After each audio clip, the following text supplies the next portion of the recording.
우리가 즐겨보는 축구에는 정말 다양한 기록들이 존재합니다. 오늘 다뤄볼 주제는 축구는 정말 잘했지만 우승의 맛을 보지 못한 무관 월클 탑5입니다. 손흥민의 재계약으로 많은 팬분들이 무관 월클에 대한 관심이 높아졌는데요. 각종 개인 커리어와 준우승에도 불구하고 단 하나의 트로피도 들어올리지 못했던 그 주인공들 지금 바로 만나보시죠. 첫 번째는 안토니오 디 나탈레입니다. 디 나탈레는 이탈리아 국적의 공격수로 1996년 엠폴리에서 프로 선수로 데뷔했는데요. 이후 임대 생활을 전전하다가 0102 시즌 엠폴리에 복귀했고 38경기 16득점의 활약을 하면서 팀이 세리에 A로 승격하는 데 큰 공을 세웁니다. 0304 시즌 엠폴리를 떠나 우디네세로 이적한 그는 세리에 A에서의 커리어를 본격적으로 시작하게 됩니다. 뛰어난 슈팅 테크닉, 빠른 스피드와 침투를 통한 연계 플레이를 앞세워 0708 시즌 17득점을 기록하며 자신의 최다 득점 기록을 갱신했고 0910 시즌에는 세리에 A 100골을 달성함과 동시에 리그 29골로 득점왕을 차지하며 자신의 가치를 더욱 끌어올렸습니다. 1011 시즌에도 3번의 해트트릭과 리그 28골로 2시즌 연속 득점왕을 수상했는데요. 이후 1314 시즌 부진한 모습을 보여주며 시즌 중에 은퇴를 선언하기도 했지만 그 후 시즌이 끝날 때까지 13골을 넣었습니다. 현역으로서의 자신의 가능성을 다시 확인한 것일까요? 디 나탈레는 은퇴를 번복하고 다음 시즌 자신의 커리어를 이어나갑니다. 개막전부터 골을 기록했고 코파 이탈리아 테르나나 칼치오와의 경기에서는 포트트릭을 달성하며 대승에 기여하기도 한 그는 1415 시즌 팀 내 최다 득점자로 랭크되었습니다. 이때 나이가 38살이었다고 하니 이 선수의 득점력이 얼마나 대단했는지 다시 한번 느끼게 되네요. 하지만 1516 시즌 아쉬운 모습을 보여주면서 25경기 4골 4개 도움을 기록한 후 은퇴를 선언했습니다. 2시즌 연속 세리에 A 득점왕을 차지했고 30을 넘긴 나이에도 4시즌 연속 20골 이상을 기록한 디 나탈레. 노장투혼이라는 말이 저절로 떠오르는 그의 플레이는 팬들에게도 큰 인상을 남겼는데요. 개인 수상 경력은 화려하지만 아쉽게도 트로피가 없는 안토니오 디 나탈레가 무관 월클 첫 번째 선수였습니다. 다음으로 만나볼 선수는 맷 르티시에입니다. 잉글랜드 국적의 미드필더로 사우스햄튼의 레전드로 알려진 이 선수 역시 무관 월클의 주인공 중 한 명인데요. 프리미어리그 출범 전인 8990 시즌에는 PFA 최우수 영플레이어상을 수상하기도 했습니다. 이후 프리미어리그가 출범한 9293 시즌부터 맹활약을 펼쳤고 그 다음 시즌에는 엄청난 득점력으로 25골을 기록했죠. 이 시즌 사우스햄튼의 득점이 49골이었다고 하니 그 절반을 이 선수가 채운 셈입니다. 그가 활약한 프리미어리그 10시즌 중에 무려 5시즌 동안 두 자릿수 득점을 기록하는 등 엄청난 득점력을 보여주었는데요. 특히 르티시에는 페널티킥 시도 49번 중 실축은 단 한 번뿐으로 나머지 48개를 모두 성공시킨 기록도 보유했습니다. 골을 넣을 때의 침착함과 정확도가 타의 추종을 불허했던 선수였죠. 2000년 4월 2일 그는 썬더랜드전에서 득점에 성공하며 미드필더 역대 최초로 프리미어리그 100골이라는 기록도 세웠습니다. 그가 팬들의 엄청난 사랑을 받은 또 하나의 이유는 바로 원더골 제조기였기 때문인데요. 수많은 원더골을 기록하며 94-95 시즌에는 BBC의 MOTD 매치 오브 더 데이 올 시즌의 골에 선정되었고 프리미어리그 10주년 기념 최고의 골 탑 10에 그의 골이 2개나 선정될 정도였습니다. 시원시원한 득점력에 멋진 골이 더해져 축구팬들 사이에서 그의 골은 더욱 이슈가 되었죠. 0102 시즌을 마지막으로 부상과 함께 은퇴를 선언하며 그의 선수 생활에 마침표를 찍게 됩니다. 현역 커리어 중 여러 빅클럽들의 영입 제의가 있었으나 팀에 대한 엄청난 애정과 충성심으로 사우스햄튼 팬들에게 르가시라 불리며 많은 응원을 받은 이 선수. 화려한 활약을 보여주었지만 우승의 맛을 보지 못한 맷 르티시에가 무관 월클 두 번째 선수였습니다. 세 번째는 베른트 슈나이더입니다. 그는 독일 국적의 미드필더로 분데스리가 2부 리그인 카를 차이스 예나에서 데뷔하여 98-99 시즌 프랑크푸르트로 이적했습니다. 이 팀에서도 거의 전 경기 출정할 정도로 좋은 활약을 보여줬지만 팀의 전력이 약했던 탓인지 성적은 좋지 못했고 그는 1년 만에 레버쿠젠으로 이적하는데요. 프랑크푸르트를 거쳐 레버쿠젠에서 활약하는 것은 한국의 레전드 차범근의 발자취와 유사합니다. 이후로는 은퇴까지 10시즌을 모두 레버쿠젠에서 보내며 많은 기록들을 세워나갔는데요. 팀에 입단하자마자 곧바로 주전 자리를 차지하면서 최상급 경기력을 보여주었고 레버쿠젠은 창단 이후 최고의 순간들을 보내게 됩니다. 0102 시즌 레버쿠젠은 좋은 활약을 펼쳐 리그와 챔피언스 리그, 컵 대회에서 모두 우승 경쟁을 했지만 아쉽게도 세계 대회 모두 준우승에 그치면서 트리플 러너업을 달성했습니다. 미하엘 발락 등의 선수들이 이 시절을 거치면서 폭락 등의 별명이 생겼지만 사실 진짜로 커리어에 준우승만 잔뜩 추가한 선수는 슈나이더였습니다.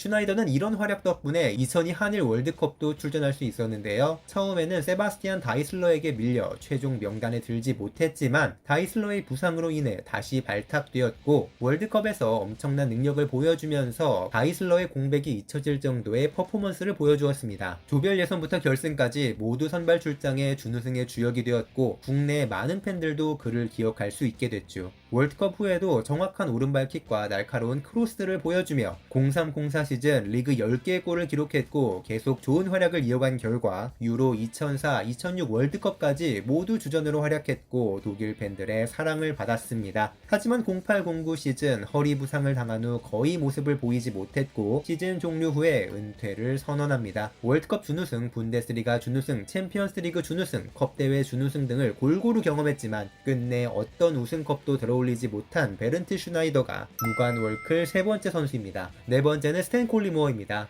잉글랜드 국적의 스트라이커였던 콜리모어는 여러 아마추어 클럽을 거쳐 19살이던 1990년 크리스탈 팰리스에 입단하면서 탑리그에 소속되기 시작했는데요.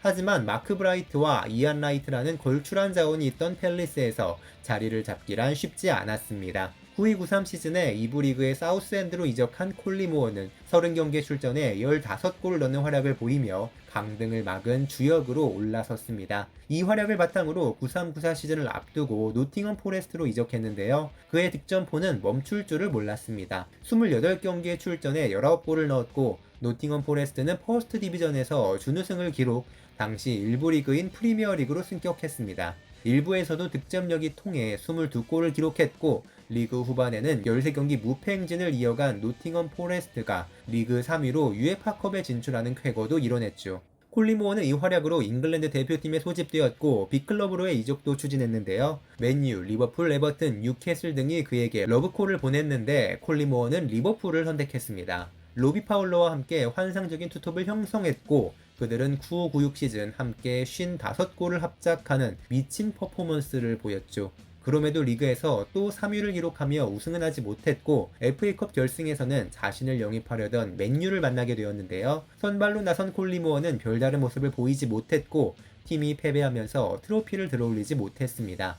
다음 시즌에도 콜리모어는 리그 12골을 기록하며 준수한 활약을 보였지만 리버풀은 원더보이 마이클 오원에게 많은 기회를 주기로 결정했기 때문에 콜리모어는 그나마 트로피 획득 가능성이 높았던 리버풀을 떠나게 되었죠. 이후 어린 시절 팬이었던 아스톤 빌라로 이적했지만 팬심은 온데간데 없이 커리어가 꼬이기 시작했는데요.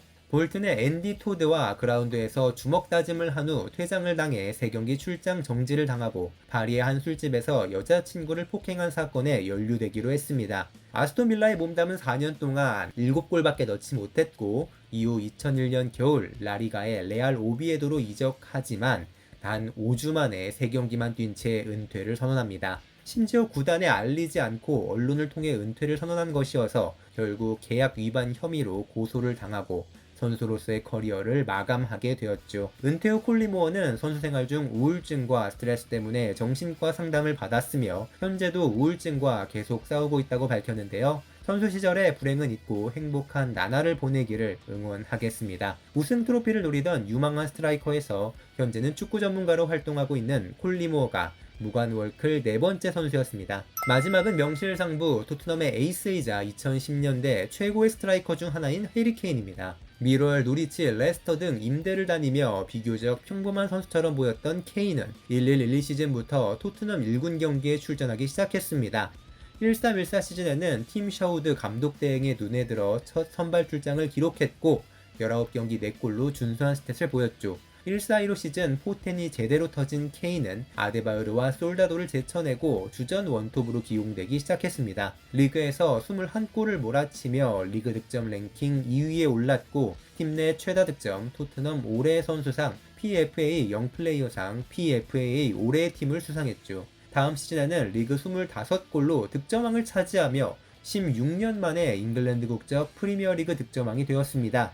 플레이메이킹, 제공권, 몸싸움, 슈팅, 패싱, 골 결정력 등등 공격수에게 필요한 모든 것을 갖춘 육각형 센터 포워드로 거듭난 케인은 금세 월드클래스 공격수로 성장했습니다. 특히 양발로 정확하게 골문을 노리는 킥력과 골 결정력은 그 누구도 범접할 수 없는 레벨이죠. 연계 플레이 역시 뛰어나 플레이메이커로서의 역할도 완벽하게 소화할 수 있는 선수가 되었습니다. 월드클래스 공격수 케인에게도 우승의 기회들은 몇 번 찾아왔는데요. 총 4번의 결승전을 경험했지만 이 경기 모두 공격 포인트를 기록하지 못하며 우승과의 인연이 아직까지는 없습니다. 18-19 시즌 챔피언스리그 결승전에서 약 2개월간의 부상을 마치고 복귀해 풀타임을 뛰었지만 경기 내내 상대에게 고립된 모습을 보이며 트로피를 눈앞에 두고 돌아서야 했죠. 유로 2020 결승전에서도 크게 인상적인 활약을 보이지 못해 승부차기 끝에 준우승에 만족해야 했습니다. 프리미어리그 득점왕 3회, 도움왕 1회, PFA 올해의 팀 5회를 수상했고 2018 러시아 월드컵에서는 득점왕에 오르는 등